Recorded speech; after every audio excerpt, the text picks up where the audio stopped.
All right, everybody. Happy Thursday to all of you. I have nothing at the top, just to say that, as you know, the president's probably coming out at 1:30, so we'll get the high sign when we need to come down. Let's start with Brad. Can we start with Russia? There's been an announcement that this adoptions law won't come into effect until 2014. Do you have a reaction to that, and do you know what that means for the American families who are still hoping to complete adoption processes that had already begun? We've seen the statement that the Russians have put out. As you know, we have been seeking to have consultations with them about the implementation of the law. So we will be inquiring of them how they see this. I think you know that they did, as I said yesterday, but I again bungled it a little bit. They did notify us that they wanted to terminate the bilateral adoption agreement that we had signed back in November. That termination clause, though, takes a year to come into effect as well, so that would also take you to 2014. As you know, we are very hopeful that we will be able to complete the cases of adoption that had been begun before the law was passed. So that's something that we will be working on with the Russian government. So you don't know quite yet what this 1 year grace period, delay, whatever, means for those families still waiting to see if they could complete their process? We do not yet, but we are very hopeful that in the spirit of the original agreement and out of humanitarian concern that we will be able to work through those cases that had been begun. And this would be all of the 500 to 1,000 cases that you mentioned, or? Well, we have to talk to the Russian side. We have to compare notes about what our lists show and what their lists show, but obviously we want to help as many families as we can. Did you manage to get a more detailed breakdown of the figures? We talked about this yesterday. I will tell you that in response to our request for information from American families who are trying to adopt, we've had email communication from some 950 individuals. We are in the process now of evaluating the information we're getting from them about exactly where they were in the process so that we have full facts when we have this conversation with the Russian government. But what I will say, Joe, is that our consular folks and the people who do this would prefer not to be getting into too many specifics here, because obviously we want to see as many children be able to have the future that we'd like for them as possible, and we don't want to be putting people in different categories. And secondly, there are privacy concerns here, obviously, with regard to both the Americans and the children. Change topics. Yeah. Syria. Mm-hmm. Today, the Syrian government criticized strongly Brahimi and accused him of being biased because he apparently gave an interview to Reuters suggesting that Assad could not imagine a future for Syria with Assad. Do you believe that, first of all, giving a statement like this, what is your comment on that? And second, Brahimi, by saying something like that, does he compromise sort of the impartiality of his mediation? Well, we spoke about this a little bit yesterday, Saeed. From our perspective, Special Envoy Brahimi was simply giving voice to the same sentiments that we've heard from Syrians across the political spectrum, that 40 years of the Assad family is enough. I think you know that we strongly support the mission of Special Envoy Brahimi, and it's on that basis that Deputy Secretary Burns will be in Geneva tomorrow for his meeting that he is hosting with us and with Russian Deputy Foreign Minister Bogdanov to see what we can do to support his efforts. So you still see value in Mr. Brahimi doing what he's doing? We still see value in Joint Special Envoy Brahimi doing what he can to take forward the work that we've already done in the P5, supported by the EU, supported by the Arab League, to think about how a transition could go forward in Syria, and we very much want to support the Syrian people in their desire for a better future. So yes. And on this point, just the last point, you don't see as a result of tomorrow's meeting, for instance, that actually it may take a different course altogether, because it seems everybody to be talking about the day after Assad rather than mediating with Assad? Again, I don't want to prejudge what the meeting tomorrow will cover. We'll obviously give you what we can from the meeting after it happens, and I think that you'll see Joint Special Envoy Brahimi have some words for the press. But our understanding is that, as we've been saying all week, his proposal is to continue to take the Geneva document and look at how you could actually implement it and take soundings from us. So we'll see what he has to say. Please. Follow up Syria. Yeah. Just to follow up tomorrow's meetings. What would be your ideal expectation from tomorrow's meeting? Again, I don't want to get ahead of this. We had quite a long discussion about what we are supporting here yesterday, so I really don't have anything further until we see how the meeting goes, Ilhan. 2 days ago, you mentioned that Ambassador Ford was in Jordan, especially for the Zaatari camp, refugee camp. Reportedly have been under very severe conditions because of this bad weather in the region. Do you have any update on the talks, whether Jordanians will be able to correct some of the problems there? Well, I think we talked about this earlier in the week as well. He was in Jordan at the beginning of the week. His goal there was to talk to the Jordanians about all aspects of the Syria conflict, notably including the humanitarian situation. I don't think he had an opportunity to go out to the camps himself, but obviously we want to be maximally supportive to the government of Jordan as it tries to work with refugees. I think our Assistant Secretary for Population, Refugees and Migrants will also be visiting some of the neighboring states of Syria in the coming week to support efforts. There was some severe weather. There were difficulties in the camps. The Jordanian government is working through it, and we very much support those efforts. Just to say that following that, also in Jordan, Ambassador Ford, as I said, had a chance to talk to some of the Syrian opposition leaders who are resident in Jordan now.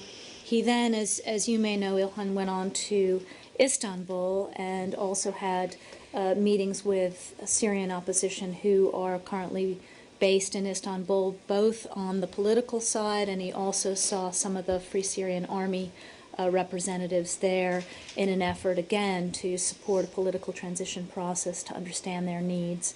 And he is now in London. As you may know, the United Kingdom is hosting a conference on planning for the post-Assad transition, and Ambassador Ford is our representative to that conference.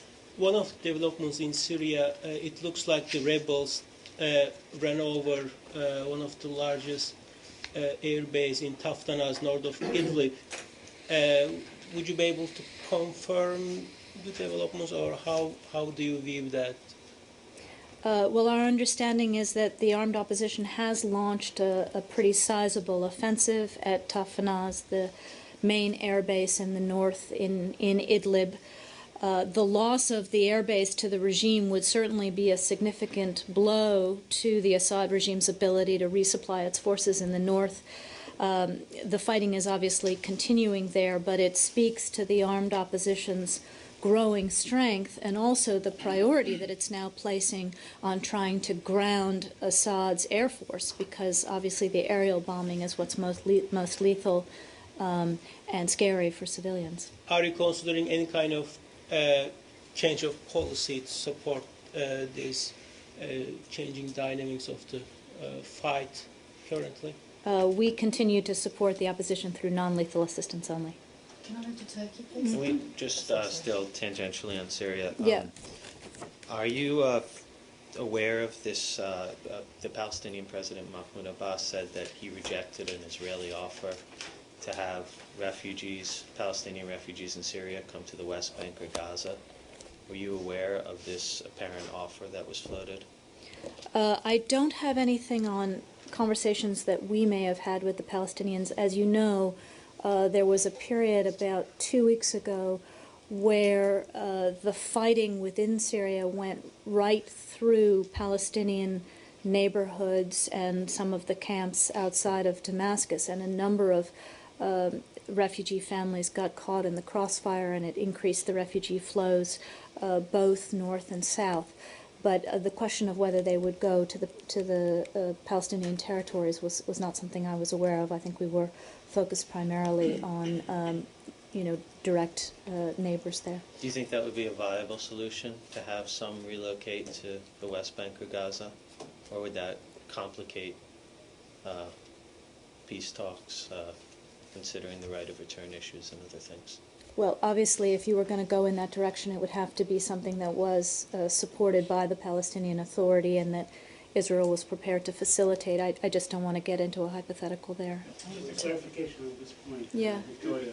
I think Abbas claimed that the Israeli offer was conditioned on Palestinian refugees signing on to giving up the right of return, those that come, let's say, from the refugee camps in Syria. I just frankly do not. Just, Yeah, I just don't frankly have any information on it at all. We've been focused primarily on Lebanon, Jordan, Turkey. Can we stick with the Israelis and with the Palestinians for a moment? Mm-hmm. We're quoting a senior Egyptian official who took part in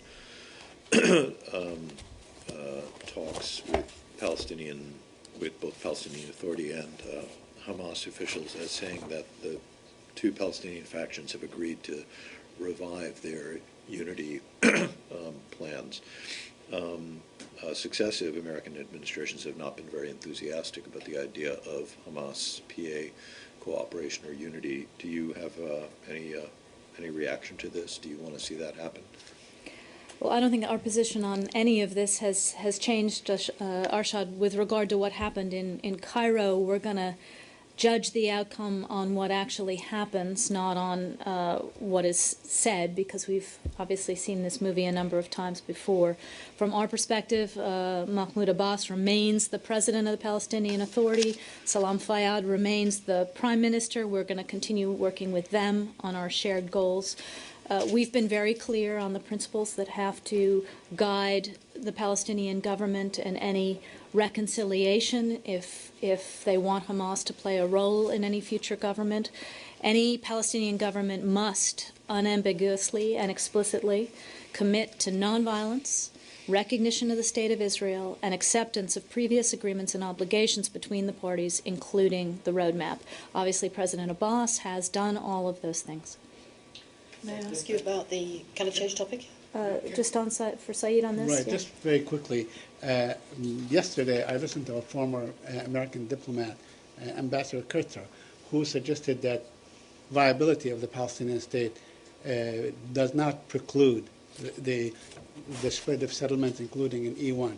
You have not changed your position. I know he's a former diplomat, but your position still, viability is also geographic, correct, for the Palestinian state? Our position on none of these things, including our concerns about E1, have not changed. Okay, and any news on the money that is being held up by Congress? We are Have you made any continuing headways? to. We are continuing to talk to the Congress about it. I don't have any progress to report. Yeah. Joe? I wanted to turn to the shootings and killings of 3 PKK activists in Paris today, 3 female activists. I wondered if you had any reaction to that and any clue as to who might be behind the killings. We understand that the French government has committed to ensuring that there is a full investigation. I frankly don't have any inside information either about who or motive or any of those things. We'll send you to the French. Just to follow up, in general, there's historic talks are going on in Turkey between the leader of the PKK and the Turkish government.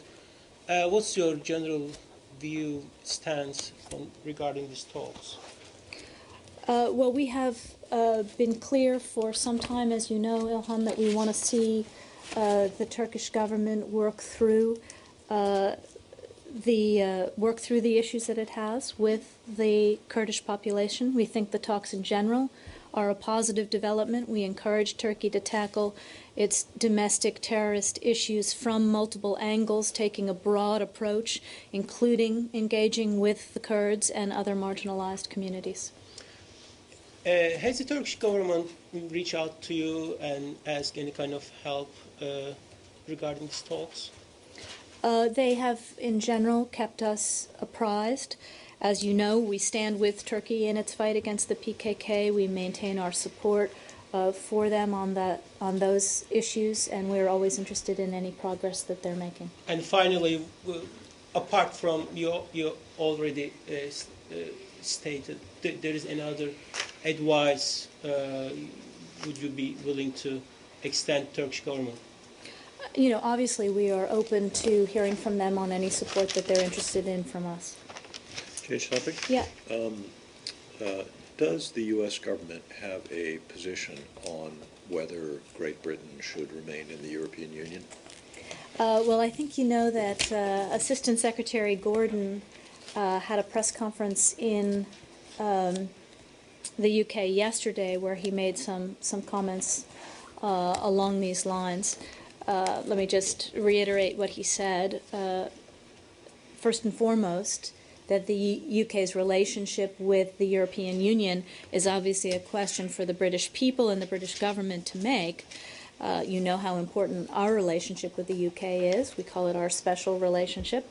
What he did say was that we value a strong UK voice in the EU and that the European Union is a critical partner on global issues, and we welcome an outward-looking European Union with the UK in it.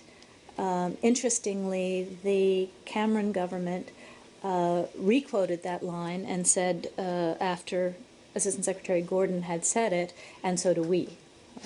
Okay, so You re-quoting, they're re-quoting. Correct. You like that? It's like tweeting, right? Where it is. here's what I'm trying to get at. Should one take your comment that the U.S. government values a strong UK voice in a strong EU as basically you're saying that you like the fact that Britain is in the EU? Again, Arshad, as we said at the top, this is a decision for the UK people and the UK government to make.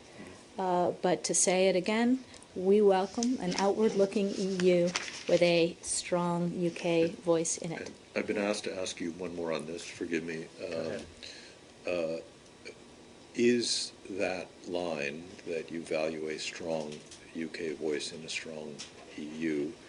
Outward-looking, I think I said. No, well, I mean, what he said was, and I think you said it initially, was, in general, we value a strong UK voice in a strong European Union. Is that sort of cleared, approved Obama administration policy on this? We generally don't have assistant secretaries of state going out and giving press conferences and freelancing, if that's what you're asking, Arshad. No, I mean, it's not what I was asking, but you do have people who will occasionally, say something off the cuff. Yeah. Assistant Secretary Gordon very much spoke for the administration. But does the opposite pertain in this case, that the lack of the UK and the EU, would that become an inward-looking EU in your opinion? Again, I'm not going to get into weak, in your opinion? 17 layers of That's not- hypothetical. With the UK is 17. currently in the EU. Well, I the other just- hypothetical is, if the British citizens voted in a referendum to withdraw as much as possible from the EU, if not fully, would that harm the U.S.-UK relationship? Again, you're taking me into hypothetical scenarios with many layers of potential difference in the way it was done or wasn't done. What I said at the top is this is a decision for the UK people and for the British people and the British government to make. As allies, we'll obviously respect decisions that are made, but as Assistant Secretary Gordon has said, we value a strong UK voice in the EU. But there is a very widespread perception now across the UK that the US would be unhappy if the UK pulled out of the EU, and that somehow the British government and the British people would suffer. Can you categorically deny that the special relationship between Washington and London would not be affected regardless of whether it remains inside the EU? Again, you're taking me into all kinds of hypothetical situations. I don't see any scenario under which, in our lifetime, my lifetime, this relationship's going to be any less special than it is right now. Any less strong, though, perhaps? Come on, guys, Or outward we're looking? getting goofy now. Let's go to. I know it's going to be Venezuela, right? Thank you so much. I know you have been talking about a lot of Venezuela these days, but today is the inauguration day, and I would like to know, there is anything that you would like to say, like congratulate someone who in Venezuela, the government, the President Chavez, whoever the government is, the people of Venezuela. what will be the next step for the U.S. to take regarding Venezuela? Well, as you know, we've been talking about Venezuela all week. Obviously, the inauguration did not go forward today as planned. We've been saying all the way through that it's up to Venezuelans to decide on the next steps.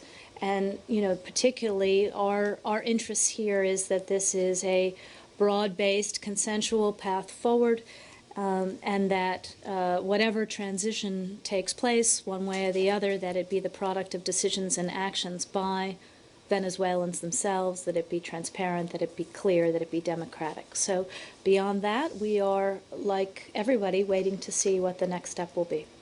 So, sorry. It means that because you expressed that the U.S. is willing to improve the relations with Venezuela, so what that means? It is like a standby situation between Venezuela and the U.S. until everything is clear? And what will be the best case scenario in Venezuela regarding the relations to the U.S.? Well, as I said yesterday, we've put forward some ideas about how this relationship could be improved on a step-by-step basis. It's going to be up to the Venezuelan side whether they want to move forward with those things. Our sense is that at the moment they're very much preoccupied with internal affairs. So we're standing by, and when they are ready to talk to us about improving things, we're ready for those conversations. What are your ideas for improving the relationship? I don't think I'm going to negotiate them here in public. We'll see what the Venezuelan side wants to do. But a technical question on Venezuela, Yeah. On this issue. The inauguration itself being a ceremony does not, in your opinion, delegitimize the process that led to the inauguration, or could have led to the inauguration. In other words, the elections. Does it? Well, again, my understanding of the situation is that the inauguration itself has been put on hold because of the president's Right. health. So the question becomes what happens in the coming days, weeks, and months in Venezuela in terms of leadership. But the U.S., as a promoter of the rule of law and all these values around the world, what will be the U.S. expecting happening in Venezuela? What will be the future? What will you like to see in Venezuela happen? Well, as we have said all week, and I'll say it one more time, we want to see the political process move forward in a way that is broadly consulted, that is maximally democratic, that is transparent, that provides for a level playing field among the voices in Venezuela. All of those good democratic principles that we espouse around the world, we'd like to see in place in Venezuela as they move through this period. But it's going to be for Venezuelans to decide how that happens. Can we change topic? Yeah, please. We're quoting Tunisian prosecutors, probably not the only ones, quoting Tunisian prosecutors as saying they were opposed to the release of Ali Harzi. What does this say to you about the decision to release him? Again, we talked about this earlier in the week. I'm really going to have nothing to say about anything having to do with the investigation and the work on getting the Benghazi attackers, because this is in the purview of the FBI. What does it say to you in general about decisions to release suspects in Tunisia when prosecutors are expressly opposed and publicly opposed to it? Again, is I that think a if we... problematic development for this young government? It's a good effort, Brad. If we have anything to say on any aspect of this, the FBI will say it. Please. Do yesterday's cyber attacks have any foreign policy implications? Yesterday's Iran cyber attacks. on banks, and accusing Iran of being behind it. There were some cyber attacks yesterday. Yeah, what was US the banks. precise question? Does it have any foreign policy implication?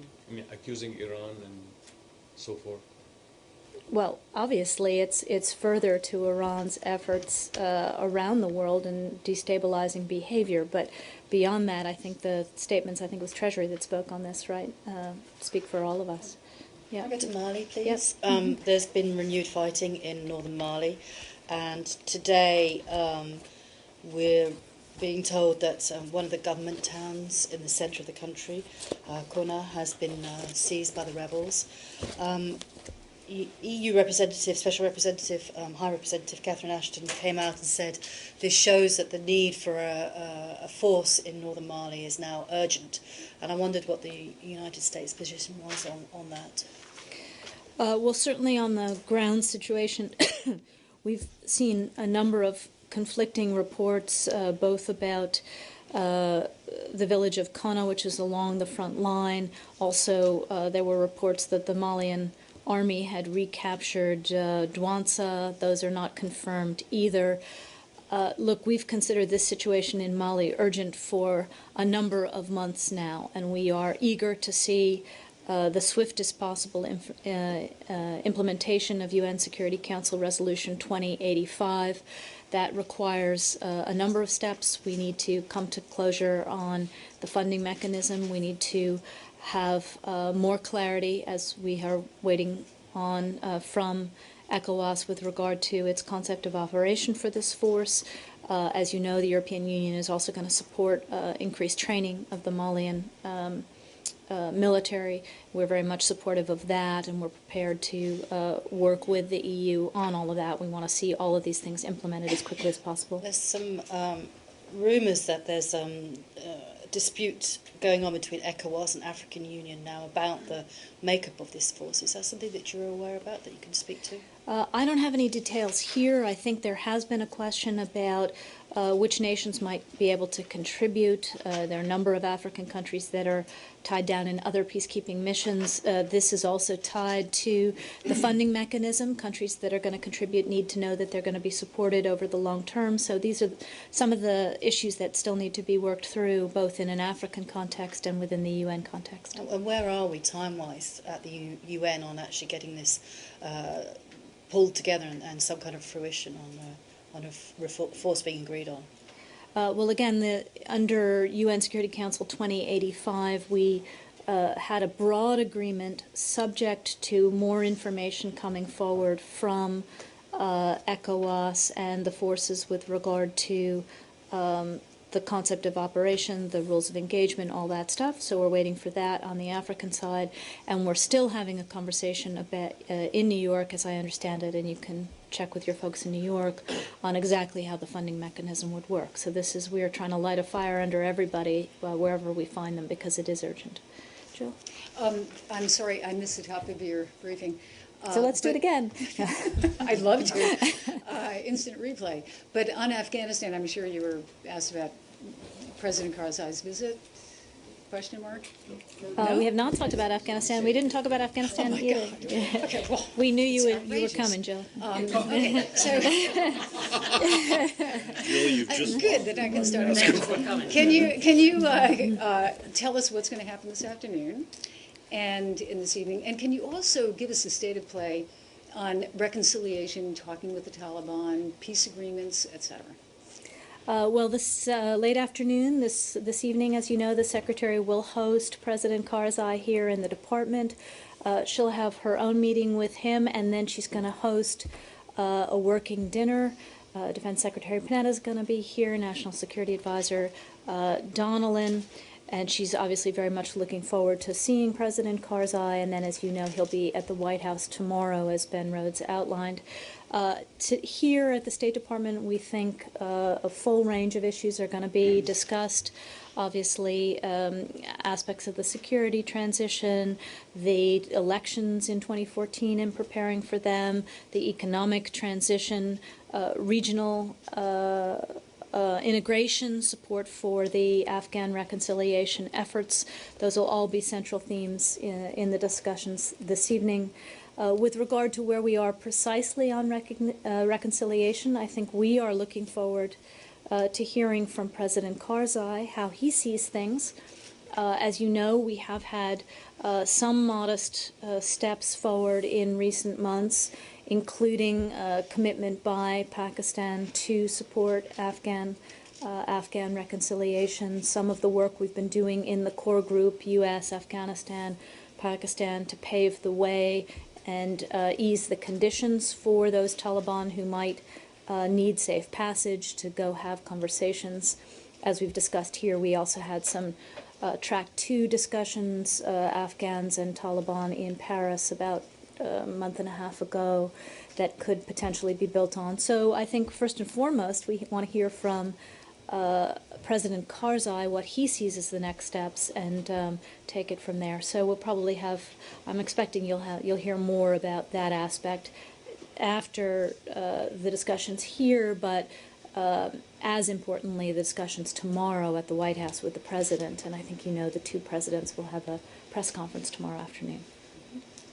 Is there going to be any kind of a readout afterwards here, or are you going to leave that for tomorrow in the news conference? I think given the fact that this is a rolling conversation which culminates in the two presidents sitting down, I would not expect much here this evening. We will obviously have a pool spray of the events, but I think the readouts, such as they are, will come from the two presidents tomorrow. India? Yeah. Madam, as far as India-Pakistan border dispute or incidents are concerned in Kashmir, there was another exchange of fire on the border, and now they claim that one Pakistani soldier was killed by Indians, and now by aliens? By aliens? By Indians. Oh, I'm sorry. Well, it's hard to hear you here. Yesterday was 2 Indian soldiers were killed by Pakistanis. Yeah. Now this exchange of fire is now continuing, and it may escalate, as I said yesterday.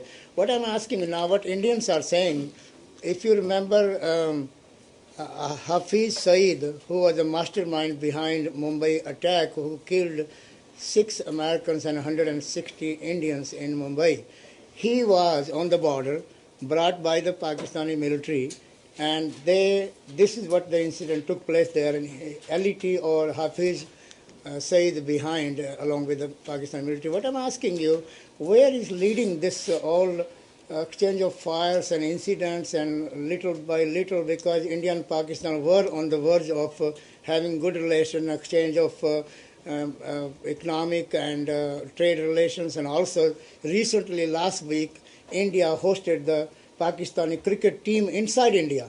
Yeah. For 1 month long, and what Indians are saying, on the other hand, you are hosting Pakistani cricket team in India, and on the other side, they are stabbing in the back. Koyal, as you know, we've talked about our concerns about this violence along the lines of control for a number of days here. You know that we've made representations to both governments, urging them to work together to determine the best course of action. We strongly support their continued high-level dialogue that they are engaged in. That is the best way to work through these issues and end the violence and move back to where we had been, as you said, where we had a warming certainly on the economic side, which we hoped would lead to a warming on other sides as well. I just want to say one thing quickly, that talking to people of Pakistan here or Indians here and also back home, both Pakistanis and Indians, they are for peace. People are people. They want people-to-people exchange and relations and all that. What they're saying is the governments are playing politics against the people. Well, I think we're all for peace, and what's important is that the governments are talking. I want to get to our Asian journalists before we have to come down today. Please, go ahead.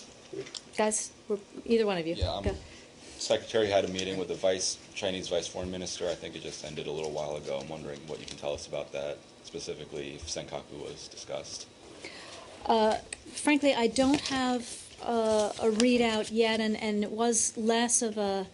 I think you know that it was Vice Foreign Minister Sway Tin-kai was here to see Undersecretary Sherman, and he also saw Assistant Secretary Campbell. He was going to then see Deputy Secretary Burns, and the Secretary was going to stop by and say hello. So it was less of a separate meeting and more of her coming and greeting him and hoping for a good conversation between him and Deputy Secretary Burns. But let me get a readout on the conversation for tomorrow, if I may. Okay. Will we have discussions with him about Syria? With the Chinese side about Syria, I assume in the context of our consultations with him, we will talk about all issues as we usually do. Yeah. Please. Yep. Governor Richardson has had a press conference in Beijing today after his trip, in which he pressed for North Korea to open up, particularly the internet, but also to open up more fully to the West. And he also talked about the American citizen, who's held there. He unfortunately didn't seem like they could see him, but he did say that he's supposedly in good health and that judicial proceedings are about to start. What more do you know about his case? Well, beyond saying what we've been saying, which is that we are working through our Swedish protecting power, that they did have a chance to see him some time ago. We're seeking to see him again. Privacy concerns would preclude me from being able to go any further than that, Joe. What would you understand by judicial proceedings? A full court case, a full charges? I mean, again, I don't have any particular information that I can share right now about what might be going forward. If we have anything more to share, we'll get back to you. Now that this trip is over, do you care to weigh in on its success or its value as a diplomatic exercise? I don't. I think our view is unchanged, that the timing was unfortunate. They were there in an unofficial capacity, and we were not part of it. That said, would you be interested in having the governor come in and debrief officials here? We're not seeking such a readout, but obviously if they want to offer one, we will be prepared to listen. Please. Yes, I have a question on Greece and FYROM. Mm-hmm. Mr. Matthew Nimitz started a shuttle diplomacy between Athens and Skopje, trying to solve the name issue. I wanted to know what is your position on his efforts and on his mission. Well, we do understand that Ambassador Nimitz, who is the UN Special Envoy on this issue, is currently traveling to Athens and Skopje in an effort, once again, to try to settle the long-standing name issue between Macedonia and Greece. We have long supported this UN process and hope that the leaders of Macedonia and Greece will be able to find a mutually acceptable solution to the name issue, will avail themselves of Ambassador Nimitz's efforts, and that we'll see some progress. And a follow-up, what is the role of American diplomats in Athens and Skopje? Because we have some information that they are helping the negotiations. Well, we've always been supportive of Special Envoy Nimitz's efforts. When he asks us to be helpful, we try to be helpful, and we always see him in both capitals when he comes through. So obviously we look forward to hearing what there is. Scott? Central African Republic. Mm-hmm. President Bozizé says that he's facing foreign terrorists. Has the State Department made an assessment about the forces that are opposing the government, as you have in Mali, for instance, to determine whether they are indeed foreign terrorists or if the Seleka rebel group are citizens of CAR? I'm getting the high sign here that the president is getting ready to go out. Let me simply say, in general, on Central African Republic, the talks have begun in Libreville. They began yesterday. We want to see all of the groups sitting down together and finding a way forward, as I said yesterday, and we look forward to any of these concerns and grievances being hashed out at the table there. Thank you all. Thank you.